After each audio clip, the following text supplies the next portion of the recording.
एक बार की बात है, व्हिस्कर वुड्स नामक एक प्यारे से छोटे से गांव में एक फूली फूली जेली जैसी बिल्ली रहती थी, जिसका नाम था जेली कैट। बाकी बिल्लियों से अलग जेली में एक खास बात थी। जब भी वो चलती, उसका छोटा सा पेट हिलता डुलता, जिससे वो पूरे गांव की सबसे प्यारी दिखने वाली बिल्ली बन गई थी। उसकी मुलायम मार्शमैलो जैसी बनावट और मीठी स्वभाव ने उसे जेली कैट का प्यारा नाम दिया था। जेली सिर्फ प्यारी ही नहीं, बल्कि बहुत साहसी भी थी। हर दिन वह एक नई यात्रा पर निकलती, चाहे वो घास के मैदानों में तितलियों का पीछा करना हो या स्थानीय बेकरी में जाकर मछली के आकार के बिस्कुट चुराने की कोशिश करना हो। लेकिन उसकी सबसे पसंदीदा साहसिक यात्रा थी जेली वुड्स की खोज करना, जहां जाने की हिम्मत किसी भी बिल्ली ने नहीं की थी। एक धूप वाली सुबह अपने हिलते डुलते पेट के साथ जेली ने तय किया कि अब जेली वुड्स के रहस्यों को जानने का समय आ गया है। उसने सिर्फ अपनी जिज्ञासा और एक छोटा खिलौना चूहा लेकर जंगल की ओर कदम बढ़ाए। वहां के पेड़ विशाल जेली मोल्ड्स की तरह दिखते थे और जमीन इतनी नरम थी कि हर कदम पर उछलती थी। ऐसा लग रहा था जैसे जेली ने अपना सपनों की दुनिया पाली हो। जैसे जैसे वो आगे बढ़ती गई, उसे जंगल के बीच एक पुराना और भूला हुआ तालाब मिला। तालाब का पानी इंद्रधनुषी रंगों में चमक रहा था और उसमें उसकी हिलती डुलती परछाई दिख रही थी।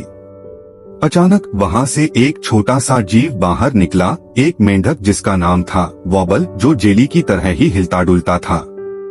वॉबल ने उसे बताया कि ये तालाब जादुई है और जो भी जानवर इसका पानी पीता है वो सबसे प्यारा और हिलता डुलता बन जाता है। लेकिन जेली तो पहले ही सबसे प्यारी थी। फिर भी उसकी जिज्ञासा जाग उठी और उसने वॉबल के साथ तालाब में छलांग लगा दी।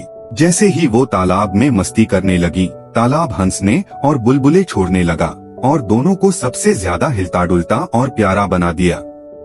साथ मिलकर जेली और वॉबल ने पूरा दिन उछलते कूदते बिताया और वापस व्हिस्कर वुड्स की ओर चल पड़े। जब जेली घर वापस आई तो गांव वाले अपनी आंखों पर विश्वास नहीं कर पाए। जेली पहले से ही प्यारी थी, लेकिन अब वो प्यारेपन की परिभाषा बन गई थी। बच्चे उसके साथ खेलते और हंसते और उसका पेट और भी खुश होकर हिलता डुलता। जेली ने उन्हें अपने जादुई जेली वुड्स के साहसिक सफर की कहानी सुनाई। उस दिन से जेली को व्हिस्कर वुड्स की सबसे प्यारी बिल्ली का खिताब मिल गया और उसकी हिलती डुलती कहानियां मशहूर हो गईं। जेली और वॉबल ने अपनी मस्ती भरी यात्राएं जारी रखीं, जहां भी गए खुशी फैलाते रहे। उन्होंने साबित कर दिया कि अलग होना और थोड़ा सा हिलता डुलता होना ही उनकी खासियत थी। और इस तरह जेली कैट, सबसे प्यारी और हिलती डुलती बिल्ली, अपनी मस्ती भरी यात्राओं से दुनिया को खुशियों से भरती रही। जेली कैट की कहानी हमें सिखाती है कि जो चीज आपको दूसरों से अलग बनाती है, वही आपकी सबसे बड़ी ताकत है। जेली का हिलता डुलता पेट उसे बाकी बिल्लियों से अलग बनाता था और उसने इसे अपनी खासियत के रूप में अपनाया। उसकी कहानियां दिखाती हैं कि अलग होना सिर्फ सही नहीं है, बल्कि ये आपको और भी खास बनाता है।